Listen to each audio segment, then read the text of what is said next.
અને સાથે જ ખાવાનું મન। આ શાક જેટલું જોવામાં સારું છે એટલું જ ખાવામાં પણ ટેસ્ટી બનીને તૈયાર થાય છે।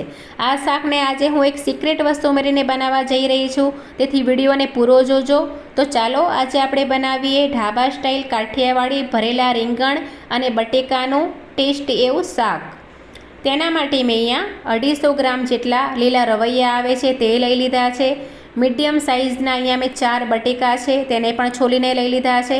આ બધાને આપણે સારી રીતે 2-3 પાણીથી ધોઈ લેવાનું છે। શાક આપણું ધોવાઈ જાય એટલે તેને કોરું કરવા માટે સાઈડમાં મૂકી દઈશું। હવે આપણે અડધી વાટકી અહીંયા શિંગદાણા લીધા છે, તેને આપણે સારી રીતે શેકી લેવાના છે। શિંગદાણા આપણા શેકાઈ જાય એટલે તેને ઠંડા થવા માટે સાઈડમાં મૂકી દઈશું। હવે અહીંયા મેં અડધી વાટકી કરતાં પણ ઓછા તલ લીધા છે, તેને આપણે સારી રીતે શેકી લેવાના છે। શાકમાં તલ એડ કરવાથી શાકનો ટેસ્ટ છે તે બમણો થઈ જાય છે, જરૂરથી એડ કરજો। હવે આપણા તલ શેકાઈ ગયા છે, તેને સાઈડમાં રાખીશું।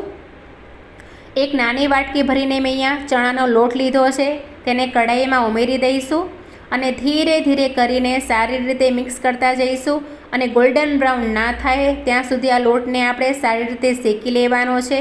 લોટને શેકતી વખતે ગેસની ફ્લેમ એકદમ સ્લો રાખવાની છે, જેથી આપણો લોટ છે તે તળિયેથી બળી ના જાય અને સરસ એવો ગોલ્ડન બ્રાઉન શેકાઈને તૈયાર થાય।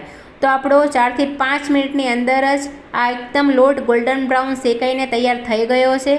તેને આપણે થોડીક વાર એવો ડીશમાં કાઢી ઠંડો થવા માટે મૂકી દઈશું। અહીંયા મેં એક મિક્સર જાર લીધું છે, તેના મેં સિંગના ફોતરા હતા તે કાઢી લીધા છે અને તલ અને સિંગ બે ભેગું જ એડ કરી દેવાનું છે। તેનો અધકચરો ભૂક્કો કરીને તૈયાર કરી લેવાનો છે। આપણો સિંગ અને તલનો અધકચરો ભૂક્કો થઈને તૈયાર છે, તેને સાઈડમાં રાખી દઈશું। હવે અહીંયા મેં શેકેલો ચણાનો લોટ હતો તે લીધો છે, તેમાં સિંગ અને તલનો ભૂક્કો છે તે નાખી દીધો છે। 2 ચમચી ભરીને લસણ અને મરચાંની પેસ્ટ છે તે નાખી છે। સ્વાદ અનુસાર અહીંયા મીઠું નાખ્યું છે। અડધી ચમચી જેટલું હળદર પાવડર નાખ્યો છે। 1 ચમચી ધાણા જીરું પાવડર, 1 ચમચી લાલ મરચું પાવડર નાખ્યો છે। અહીંયા ફ્રેશ લીલી કોથમીર નાખી છે મેં। હવે ટેસ્ટને બેલેન્સ કરવા માટે આપણે 1 ચમચી જેટલી અહીંયા ખાંડ ઉમેરવાની છે। ખાંડ ઉમેરી ગયા બાદ એક અડધું લીંબુ લીધું છે મેં, તેનો રસ આપણે આ મસાલામાં નીચવી લેવાનો છે। રસ નખાઈ ગયા બાદ 2 થી 3 ચમચી જેટલું અહીંયા તેલ એડ કરવાનું છે। હવે આ બધા જ મસાલાને આપણે સારી રીતે ધીરે ધીરે કરીને હાથ વડે જ મિક્સ કરવાનો છે, જેથી આપણો મસાલો છે તે એકબીજા સાથે સરસ એવો મિક્સ થઈ જાય। 2 થી 3 મિનિટની અંદર જ આપણો મસાલો છે તે સરસ એવો મિક્સ થઈને તૈયાર થઈ જશે। હવે આ મસાલાને આપણે જે રવૈયા અને બટેકા હતા તેમાં કાપા પાડી ભરી લેવાનો છે। તો આપણો મસાલો છે તે રવૈયા અને બટેકામાં ભરાઈને તૈયાર થઈ ગયો છે।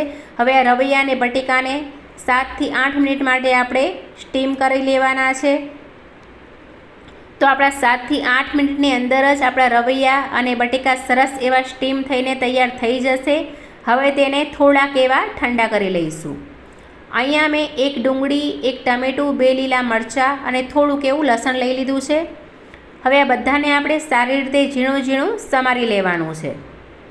હવે આપણે વઘાર કરીશું। વઘાર માટે અહીંયા 5 થી 6 ચમચી જેટલું તેલ લીધું છે, તેમાં રાઈ અને જીરું એડ કરવાનું છે। કાઠિયાવાડી શાકમાં તેલનું પ્રમાણ થોડું ચડિયાતું હશે તો શાક સારું લાગશે। હવે ચપટી કેવી હિંગ ઉમેરીશું। હિંગ ઉમેર્યા બાદ આપણે જે ડુંગળી અને ટમેટાં ઝીણા સમારીને રાખેલા હતા તે આપણે આ વઘારમાં ઉમેરી દેવાના છે અને આ વઘારને સારી રીતે આપણે મિક્સ કરી લઈશું। હવે આપણે સ્વાદ અનુસાર મીઠું ઉમેરીશું।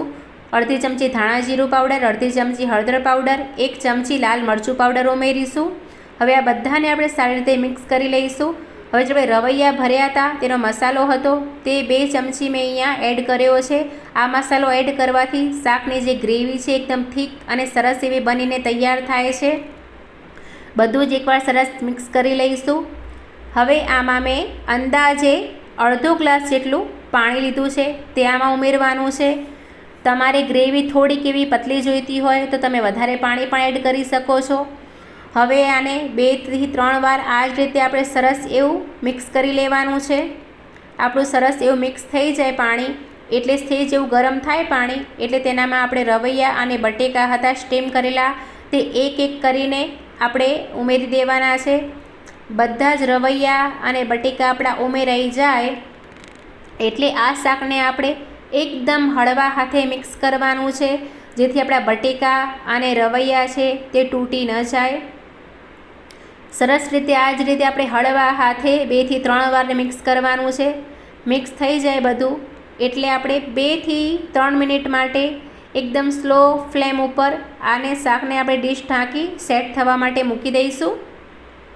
તો આપણું શાક છે તે બનીને તૈયાર થઈ ગયું છે. તેના ઉપર મેં ફ્રેશ લીલી કોથમીર ઉમેરી દીધી છે. તો ફ્રેન્ડ્સ, તૈયાર છે આપણું ઢાબા સ્ટાઇલ કાઠિયાવાડી ભરેલા રીંગણ અને બટેકાનું ટેસ્ટી એવું શાક. આ રીતે શાક બનાવશો તો તમારે રોટલી પણ ઓછી પડશે, એટલું જ આ ટેસ્ટી શાક બનીને તૈયાર થાય છે. તમે પણ તમારા ઘરે જરૂરથી બનાવજો. તમને મારો વિડીયો ગમ્યો હોય તો મારા વિડીયોને લાઇક કરજો, શેર કરજો અને સબસ્ક્રાઈબ કરવાનું ભૂલતા નહીં.